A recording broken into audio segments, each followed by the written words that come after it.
Hello friends, welcome to exam Mohalla. आशा करता हूँ आप सब अच्छे होंगे। फ्रेंड्स, आज की इस वीडियो में हम यूपी पुलिस कांस्टेबल के जीएस प्रैक्टिस सेट को डिस्कस करेंगे। हमने आपके लिए सभी प्रश्न अच्छे और सेलेक्टेड लेवल के लिए हुए हैं, तो वीडियो में आप लास्ट तक जरूर बने रहिएगा फ्रेंड्स। और लास्ट में हमें आप कमेंट करके बताइएगा कि इस 50 प्रश्नों में से आपके कितने प्रश्न सही हो रहे हैं। चलिए फ्रेंड्स, शुरू करते हैं। पहला प्रश्न देखते हैं फ्रेंड्स, गरीबी हटाओ और न्याय के साथ विकास किस पंचवर्षीय योजना का प्रमुख उद्देश्य था। ठीक है, पंचवर्षीय योजनाएं आप जरूर पढ़ के जाइएगा, यहाँ से डेफिनेटली प्रश्न पूछा जाएगा जो है। तो ध्यान रखिएगा फ्रेंड्स, गरीबी हटाओ और न्याय के साथ विकास जो है किस पंचवर्षीय योजना का प्रमुख उद्देश्य था, तो चौथी पंचवर्षीय योजना का। ठीक है, चौथी पंचवर्षीय योजना का टाइम पीरियड क्या था पूछा जाता है, ध्यान रखिएगा 1969 से लेके 1974 तक जो है इसका टाइम पीरियड था। ठीक है, तो इंपॉर्टेंट प्रश्न है, ध्यान रखिएगा। ऑप्शन बी आपका राइट आंसर हो जाएगा। अगला प्रश्न देखते हैं, धामेक स्तूप। ठीक है, धामेक स्तूप निम्नलिखित में से किस स्थान पर स्थित है। ठीक है, धामेक स्तूप की बात करें तो ध्यान रखिएगा सारनाथ में जो है, ऑप्शन बी राइट आंसर हो जाएगा। सारनाथ में जो है धामेक स्तूप स्थित है फ्रेंड्स। और ध्यान रखिएगा कि यह स्तूप उन चिन्ह को जो है प्रदर्शित करता है कि जहां महात्मा गौतम बुद्ध ने ज्ञान प्राप्ति के बाद अपने 5 शिष्यों को पहला उपदेश दिया था। ठीक है, महात्मा गौतम बुद्ध ने अपने 5 शिष्यों को पहला उपदेश कहाँ पे दिया था, सारनाथ में ही दिया था। ठीक है, तो धामेक स्तूप जो है इसी से संबंधित है। ऑप्शन बी राइट आंसर हो जाएगा। अगला प्रश्न देखते हैं, भूमध्य रेखा निम्नलिखित में से किस देश से होकर नहीं गुजरती है। किस देश से होकर नहीं गुजरती है भूमध्य रेखा, मैक्सिको, इंडोनेशिया, ब्राजील या केन्या। तो ध्यान रखिएगा फ्रेंड्स, ऑप्शन बी आपका राइट आंसर हो जाएगा, मैक्सिको। ठीक है, बात करें भूमध्य रेखा की तो यह कुल 13 देशों से होकर गुजरती है। 13 देशों से होकर गुजरती है। कौन कौन से देश हैं एक बार नाम सुन लीजिए आप, Ecuador, Colombia, Brazil, Sao Tome, Gabon, Congo गणराज्य, कोंगो का लोकतांत्रिक गणराज्य, Uganda, Kenya, Somalia, Maldives, Indonesia और किरीबाती। ठीक है, इतने सारे देश हैं। इसकी हमने शॉर्ट वीडियो अपने चैनल पे बना रखी है, उस ट्रिक के माध्यम से आप उसको देख लीजिएगा, आपको आसानी से याद हो जाएंगे। अगला प्रश्न देखते हैं फ्रेंड्स,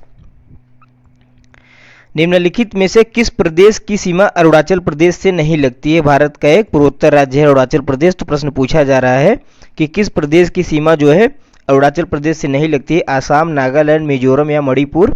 तो friends option D right answer हो जाएगा, मणिपुर। मणिपुर की सीमा जो है अरुणाचल प्रदेश से नहीं लगती है।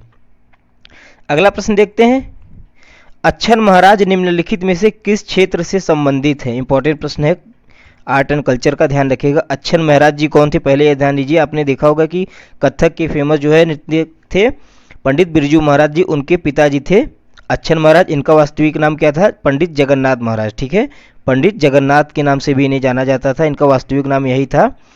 और यह बिरजू महाराज जी के पिता थे। तो यह किस क्षेत्र से संबंधित थे, तो नृत्य से संबंधित थे। ऑप्शन बी राइट आंसर हो जाएगा। लखनऊ घराने से भी इनका संबंध था, इस चीज को भी आप ध्यान रखिएगा। अगला प्रश्न देखते हैं, लिंगन मक्की बांध निम्नलिखित में से किस नदी पर बनाया गया है। लिंगन मक्की बांध किस नदी पर बनाया गया है, इंपॉर्टेंट प्रश्न है दोस्तों, ध्यान रखिएगा, शरावती नदी पर। ठीक है, ऑप्शन ए राइट आंसर हो जाएगा। लिंगन मक्की बांध जो है शरावती नदी पर बनाया गया है। और यह कहाँ पे पड़ता है, तो कर्नाटक में पड़ता है, कर्नाटक में। ठीक है, अगला प्रश्न देखते हैं, भारत के नियंत्रक और महालेखा परीक्षक अपने ऑडिट का विवरण किसको प्रस्तुत करते हैं। भारत के सीएजी, ठीक है, नियंत्रक एवं महालेखा परीक्षक, किस आर्टिकल में इनका जो है इनके पद के बारे में बताया गया है, तो आर्टिकल 148 में। ठीक है, अनुच्छेद 148 में इनके पद के बारे में बताया गया है कि भारत में एक नियंत्रक और महालेखा परीक्षक होंगे जो अपने ऑडिट का विवरण किसको प्रदान करेंगे, भारत के राष्ट्रपति को। ठीक है, और इस चीज की जानकारी किस में मिलती है, तो आर्टिकल 151 में मिलती है। इस चीज को भी आप ध्यान रखिएगा। ठीक है, आर्टिकल 151 में हमें बताया गया है कि नियंत्रक एवं महालेखा परीक्षक अपने ऑडिट की जो है पूरी विवरण भारत के राष्ट्रपति के समक्ष प्रस्तुत करेंगे। अगला प्रश्न देखते हैं, गति के समीकरण v बराबर u प्लस AT में u किसको प्रदर्शित करता है। इजी प्रश्न है, ध्यान रखिएगा, साइंस का प्रश्न है, पूछा जा सकता है। तो गति के 3 समीकरण हैं, जिसमें से पहला समीकरण होता है v बराबर u प्लस AT। इसमें u किसको प्रदर्शित करता है, तो प्रारंभिक वेग को। ठीक है, ऑप्शन ए राइट आंसर हो जाएगा। u प्रारंभिक वेग को प्रदर्शित करता है। v की बात करें तो v जो है अंतिम योग को करता है। a यानी एक्सेलरेशन हो गया, त्वरण, t टाइम होता है। ठीक है, अगला प्रश्न देखते हैं फ्रेंड्स, चक्रवात को विश्व के विभिन्न भागों में विभिन्न नामों से जाना जाता है। जापान और फिलीपींस में इसे किस नाम से जाना जाता है? जापान, फिलीपींस, चाइना में इसे किन किन नामों से जाना जाता है? तो ध्यान रखिएगा फ्रेंड्स, चक्रवात को जापान फिलीपींस में टाइफून के नाम से जाना जाता है। ऑप्शन डी राइट आंसर हो जाएगा, टाइफून। अगला प्रश्न देखते हैं, स्वतंत्रता के बाद निम्न में से किस वर्ष भारत के सर्वोच्च न्यायालय अस्तित्व में आया था? भारत का सर्वोच्च न्यायालय सुप्रीम कोर्ट जो है आज़ादी के बाद किस वर्ष अस्तित्व में आया था? तो ध्यान रखिएगा फ्रेंड्स, भारत के सर्वोच्च न्यायालय सुप्रीम कोर्ट की जो स्थापना 1937 में हुई थी और यह आज़ादी के बाद फिर कब अस्तित्व में आया था? तो 1950 में, ठीक है, 28 जनवरी 1950 में यह फिर से अस्तित्व में आया था। ऑप्शन सी राइट आंसर हो जाएगा। अगला प्रश्न देखते हैं, निम्नलिखित में से कौन सा ग्रह पृथ्वी के निकट है? कौन सा ग्रह पृथ्वी के सर्वाधिक निकट है? ध्यान रखिएगा, शुक्र। ऑप्शन डी राइट आंसर हो जाएगा, शुक्र जो है पृथ्वी के सर्वाधिक निकट है। यह जो है आकार और द्रव्यमान में पृथ्वी के बराबर ही है, इसीलिए इसे अर्थ सिस्टर के भी नाम से जाना जाता है। इस चीज़ को आप ध्यान रखिएगा, पृथ्वी का जुड़वा ग्रह भी कहते हैं, आप इसको ध्यान रखिएगा, ठीक है, किसको? शुक्र को कहा जाता है। अगला प्रश्न देखते हैं, बौद्ध धर्म किसके समय राज्य धर्म बन गया था? बौद्ध धर्म जो था किसके समय राज्य धर्म बन गया था? इंपॉर्टेंट प्रश्न है फ्रेंड्स, ध्यान रखिएगा इसको। आपका हो जाएगा ऑप्शन बी राइट हो जाएगा, अशोक, ठीक है, सम्राट अशोक के समय में जो है बौद्ध धर्म राज्य धर्म बन गया था। सम्राट अशोक के कार्यकाल की बात करें तो 269, ठीक है, 269 ईसा पूर्व से लेके 232 ईसा पूर्व तक इनका कार्यकाल जो है था। इस समय बौद्ध धर्म को इन्होंने राज्य धर्म बना दिया था, ठीक है, और जितने भी बौद्ध भिक्षु थे वह राजनीतिक निर्णयों में भी अपना अधिकार, मतलब राजनीतिक निर्णय भी लेने का अधिकार रखने लगे थे, जितने भी बौद्ध भिक्षु थे। इंपॉर्टेंट प्रश्न है, ध्यान रखिएगा। अगला प्रश्न देखते हैं, ग्रीस की राजधानी कहाँ है? राजधानी से एक प्रश्न डेफिनेटली पूछा जाएगा, राज्य राजधानी और मुद्राओं से, तो ध्यान रखिएगा ग्रीस की राजधानी कहाँ पे है? एथेंस है। ऑप्शन ए राइट आंसर हो जाएगा, एथेंस। अगला प्रश्न देखते हैं, सबसे शक्तिशाली मराठा शासक कौन था? सबसे शक्तिशाली मराठा शासक कौन था? छत्रपति शिवाजी, बालाजी विश्वनाथ, बालाजी बाजीराव या फिर छत्रपति साहू जी महाराज?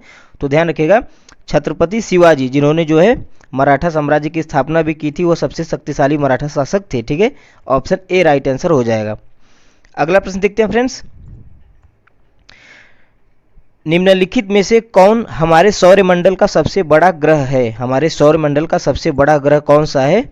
इजी प्रश्न है, ध्यान रखिएगा, बृहस्पति। बृहस्पति जो होता है हमारे सौरमंडल का सबसे बड़ा ग्रह है। इसकी व्यास की बात करें तो पूछ लिया जाता है परीक्षा में, 1,39,822 किलोमीटर का इसका डायमीटर है, ठीक है, और यह हमारे सौरमंडल का सबसे बड़ा ग्रह भी है। इस चीज़ को आप ध्यान रखिएगा।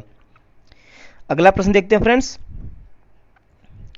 निम्नलिखित में से कौन सबसे पुराना साम्राज्य है? जो 4 ऑप्शन दिए हुए हैं इनमें से हमें बताना है कि सबसे पुराना साम्राज्य कौन सा है, चालुक्य, चोल, पल्लव या फिर सातवाहन?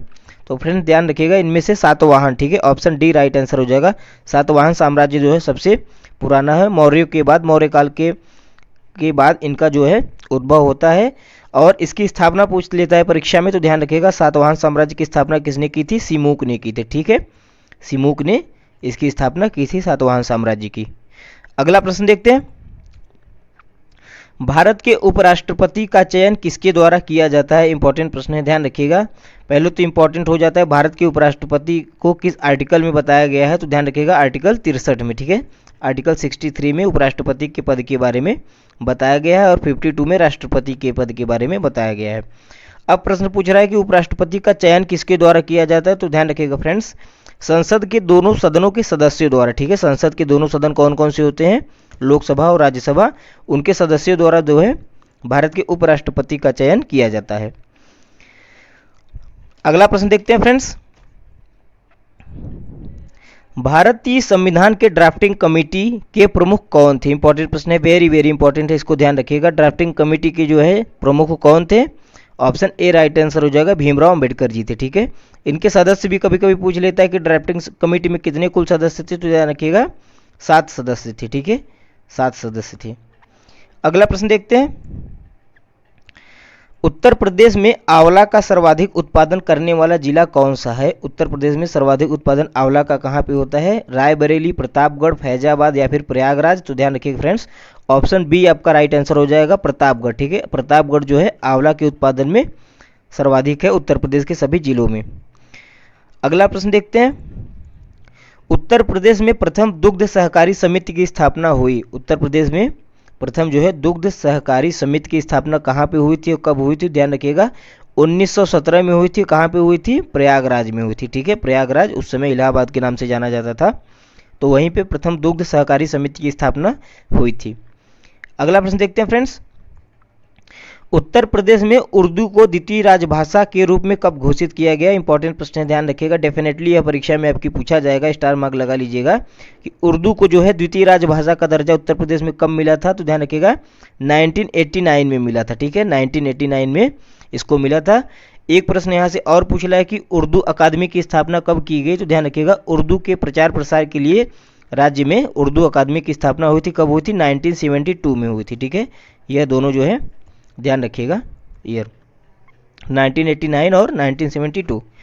अगला प्रश्न देखते हैं, निम्न में से उत्तर प्रदेश के किस जनपद में आर्यभट्ट नक्षत्रशाला स्थित है। उत्तर प्रदेश के किस जनपद में जो है आर्यभट्ट नक्षत्रशाला स्थित है। तो ध्यान रखिएगा friends, option D right answer हो जाएगा, रामपुर में। ठीक है, उत्तर प्रदेश के रामपुर जिले में आर्यभट्ट नक्षत्रशाला स्थित है। अगला प्रश्न देखते हैं, निम्न में से किसके उत्पादन का केंद्र मेरठ है। मेरठ में किसका उत्पादन जो है सर्वाधिक होता है। ओडीओपी से भी प्रश्न पूछे जाएंगे, तो वहाँ से आप उस टॉपिक को देख लीजिएगा एक बार, ओडीओपी। तो मेरठ में क्या फेमस है, खेल के सामान फेमस है। ठीक है, ऑप्शन बी राइट आंसर हो जाएगा, खेल के सामान मेरठ में फेमस है। अगला प्रश्न देखते हैं, निम्न में से गलत युग्म को इंगित कीजिए। कौन सा युग्म गलत है आपको बताना है। अगला प्रश्न देखते हैं फ्रेंड्स, निम्नलिखित में से गलत युग्म कौन सा है आपको इंगित करना है। तो ध्यान रखिएगा, पहला ऑप्शन हो जाएगा कन्नौज इत्र और तेल के लिए फेमस है, सही है। दूसरा मिर्ज़ापुर कालीन के लिए फेमस है, यह भी करेक्ट आंसर है। मुरादाबाद पीतल के बर्तन के लिए फेमस है, यह भी सही है। आगरा चाकू और कैंची, यह जो है ऑप्शन आपका गलत हो जाएगा। ठीक है, ऑप्शन डी आगरा किसके लिए प्रमुख है। तो ध्यान रखिएगा चमड़े के लिए। ठीक है, चमड़े के लिए आगरा और कानपुर जो है दोनों प्रमुख है, फेमस। ठीक है, अगला प्रश्न देखते हैं फ्रेंड्स, हर्षवर्धन की वल्लभी विजय निम्नलिखित शिलालेखों में से किसमें पाई जाती है। हर्षवर्धन की वल्लभी विजय निम्नलिखित शिलालेखों में से किसमें पाई जाती है। तो ध्यान रखिएगा ऑप्शन सी राइट आंसर हो जाएगा, नवसारी ताम्रपत्र शिलालेख में। ठीक है, हर्षवर्धन के वल्लभी विजय का वर्णन जो है नवसारी ताम्रपत्र शिलालेख में किया गया है। अगला प्रश्न देखते हैं, अकबर के समय मुगल साम्राज्य की पश्चिम उत्तर की सीमा क्या थी। अकबर के समय में पंजाब, हिंदू कुश, काबुल या फिर सिंध। फ्रेंड्स ध्यान रखिएगा, अकबर के समय में मुगल साम्राज्य की पश्चिम और उत्तर की सीमा क्या थी, हिंदू कुश थी। ठीक है, ऑप्शन बी राइट आंसर हो जाएगा। अगला प्रश्न देखते हैं, एक ग्रह अपनी कक्षा में सूर्य से न्यूनतम दूरी को क्या कहा जाता है। एक ग्रह है तो अपनी कक्षा में जो है सूर्य से न्यूनतम दूरी पर रहता है, तो उस न्यूनतम दूरी को क्या कहा जाता है। ध्यान रखिएगा उपसौर कहा जाता है। ठीक है, ऑप्शन ए राइट आंसर हो जाएगा, उपसौर। प्रश्न पूछता है अधिकतम दूरी को भी पूछता है कि एक ग्रह अपनी कक्षा में सूर्य से अधिकतम दूरी को क्या कहा जाता है, तो उस कंडीशन में आपका अपसौर होगा। ठीक है, ऑप्शन बी राइट आंसर हो जाएगा। अगला प्रश्न देखते हैं, इंदिरा पॉइंट का अन्य नाम क्या है। इंदिरा पॉइंट कहाँ पे पड़ता है, सबसे पहले तो यही इंपॉर्टेंट हो जाता है, अंडमान और निकोबार में पड़ता है। ठीक है, भारत का केंद्र शासित प्रदेश है अंडमान और निकोबार। पहले इसका नाम जो है पिग्मेलियन पॉइंट था। ठीक है, ऑप्शन सी राइट आंसर हो जाएगा, पिग्मेलियन पॉइंट। माफ कीजिएगा, यह सभी जो है पॉइंट इंदिरा पॉइंट के ही नाम है, ऑल द एबव हो जाएगा, ऑप्शन डी राइट आंसर हो जाएगा, इनमें से सभी। ठीक है, इनमें से सभी हो जाएगा। इंदिरा पॉइंट का अन्य नाम ये सभी हैं। इंदिरा पॉइंट नाम कब पड़ा था इन सभी का, ध्यान रखिएगा 1980 में जो है इंदिरा गांधी जी के सम्मान में इसका नाम इंदिरा पॉइंट भी रखा गया था, जो कि भारत का सबसे दक्षिणतम बिंदु है, अंडमान और निकोबार में पड़ता है। अगला प्रश्न देखते हैं, स्वामी विवेकानंद का वास्तविक नाम क्या था। स्वामी विवेकानंद का वास्तविक नाम क्या था, ध्यान रखिएगा फ्रेंड्स, नरेंद्र नाथ दत्त। ठीक है, ऑप्शन बी राइट आंसर हो जाएगा, नरेंद्र नाथ दत्त। बात करें इनके जन्म की, तो इनका जन्म भी पूछ लेता है, 1863 में हुआ था। कहाँ पे हुआ था, कोलकाता में हुआ था। इस चीज़ को भी आप ध्यान रखिएगा। कभी कभी परीक्षा में इनके गुरु का नाम भी पूछ लिया जाता है, तो इनके गुरु का क्या नाम था, रामकृष्ण परमहंस। ठीक है, रामकृष्ण परमहंस इनके गुरु का नाम था, स्वामी विवेकानंद जी के। अगला प्रश्न देखते हैं, वेदा निम्नलिखित में से किस देश की जनजाति है। तो भारत के पड़ोसी देशों के बारे में आप डिटेल में देख लीजिएगा, हमने चैनल पे वीडियो डाली हुई है, उसको वहाँ से प्रश्न डेफिनेटली एक पूछा जाएगा। तो वेदा पूछ रहा है निम्नलिखित में से किस पड़ोसी देश की जनजाति है। तो ध्यान रखिएगा श्रीलंका की है, ऑप्शन सी राइट आंसर हो जाएगा, श्रीलंका में वेदा जनजाति पाई जाती है। अगला प्रश्न देखते हैं, भारतीय संविधान के किस भाग में नगर पालिकाओं के बारे में बताया गया है? वेरी वेरी इंपॉर्टेंट प्रश्न है, ध्यान रखिएगा।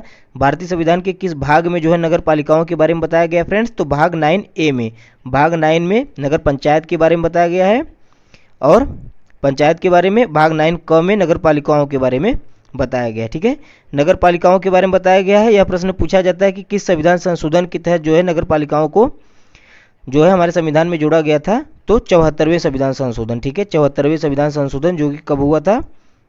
1992 में हुआ था। ठीक है, 1992 में हुआ था। इसके तहत जो है नगर पालिका को संविधान में जोड़ा गया था, भाग 9 में।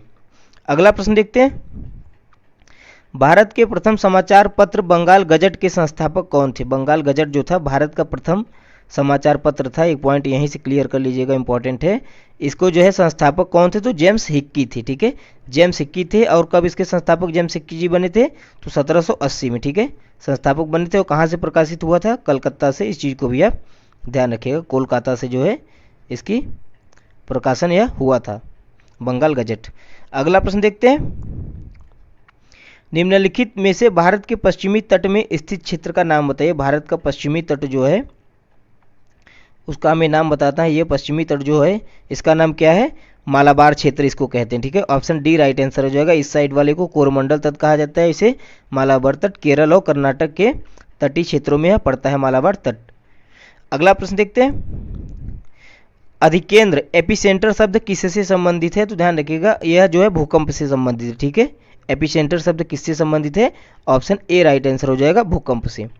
अगला प्रश्न देखते हैं, भारत और पाकिस्तान के बीच की सीमा क्या कहलाती है? भारत और पाकिस्तान के बीच की सीमा क्या कहलाती है? इंपॉर्टेंट प्रश्न है फ्रेंड्स, ध्यान रखिएगा।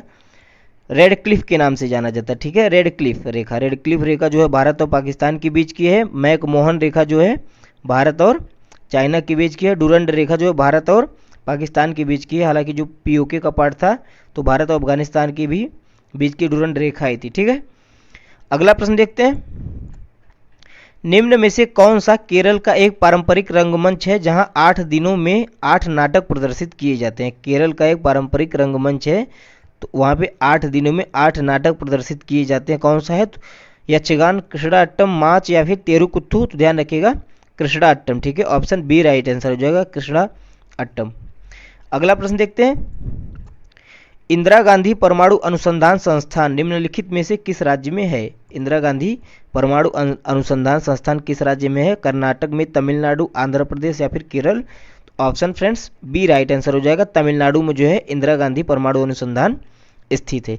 इसकी स्थापना कब हुई थी? 1971 में हुई थी। इस चीज को भी आप ध्यान रखिएगा। अगला प्रश्न देखते हैं, क्वीनबेरी नियम किस खेल से संबंधित है?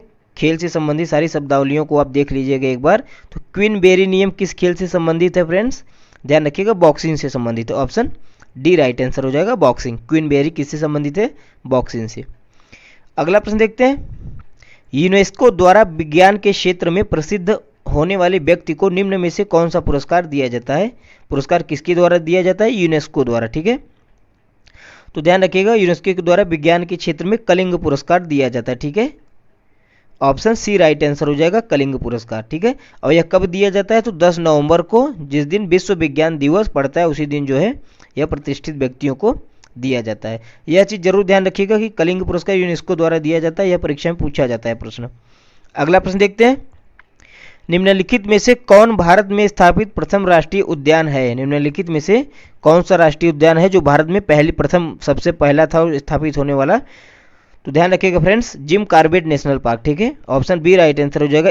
इसका पूर्व नाम भी पूछ लिया जाता है। उस समय जब यह स्थापित हुआ था तो उस समय इसका नाम हैली नेशनल पार्क था। ठीक है, हैली नेशनल पार्क था। वर्तमान में जो है इसका नाम जिम कॉर्बेट नेशनल पार्क है।